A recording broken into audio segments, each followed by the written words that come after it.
2019లో ఇదొక మారణాయుధం అంట, 2024లో ఇది.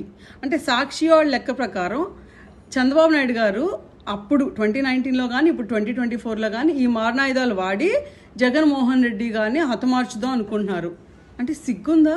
హత్యాయత్నం అని చెప్పి హెడ్లైన్సా? హత్యాయత్నం చేయాలి అంటే ఎలాంటి ఆయుధాలు వాడతారో తెలుసా? తెలియకపోతే అవినాష్ రెడ్డి అని ఎంపీ ఉంటాడు జగన్మోహన్ రెడ్డి పక్కనే, వెళ్ళి అడుగు చెప్తాడు. లేదు ఆయన కూడా చెప్పకపోతే సిబిఐ ఛార్జ్ షీట్లో క్లియర్గా రాసి ఉంటుంది ఎలాంటి ఆయుధాలు వాడతారు అని, వాళ్ళని అడుగు చెప్తారు.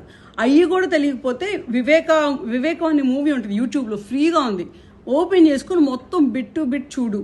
క్లియర్గా చేతికి మట్టి అంటకుండా, మన చేతికి రక్తం అంటకుండా మన బాబాయిని మనం చంపుకొని, ఆ చంపాక అదంతా ఒక ప్లాన్, ఒక సింపతి డ్రామాలా ప్లాన్ చేసుకొని పక్క పార్టీ మీద నెట్టేసి ఎలక్షన్లు ఎలా గెలవాలి అనేది జగన్మోహన్ రెడ్డి గారికి లేకపోతే ఆ పార్టీకి వెన్నుతో పెట్టిన విద్య.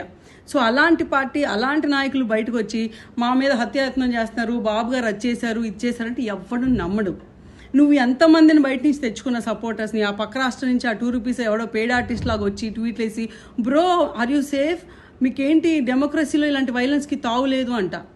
మరి ఈ మనుషులందరికీ ఇన్ని రోజులు ఈ 4 ఏళ్ళు రాష్ట్రంలో చంద్రబాబు నాయుడు గారు ఆఫీస్ మీద దారుణంగా దాడి జరిగింది, చంద్రబాబు నాయుడు ఇంటి మీద దాడి జరిగింది, బాబు గారు వెళ్ళినప్పుడు రాళ్ళు వేసి కొట్టారు, లేకపోతే బాబు గారు సతీమణి గురించి పిచ్చి పిచ్చిగా బాగారు. మరి దానంతా ఏమంటారు? అంటే డెమోక్రసీ ఓన్లీ జగన్మోహన్ రెడ్డిని కాపాడటానికి మాత్రమే ఉంటుందా? అదే డెమోక్రసీ మా అందరికి ఉండదా? సో జరిగిన ఇన్సిడెంట్ని ఎవరూ సపోర్ట్ చేయం, 100% చెప్తున్నాం. అప్పుడు బాబు గారి మీద జరిగినా, లేకపోతే ఇప్పుడు జగన్మోహన్ రెడ్డి మీద జరిగినా, లేకపోతే రేపు ఇంకో లీడర్ మీద జరిగినా తప్పే.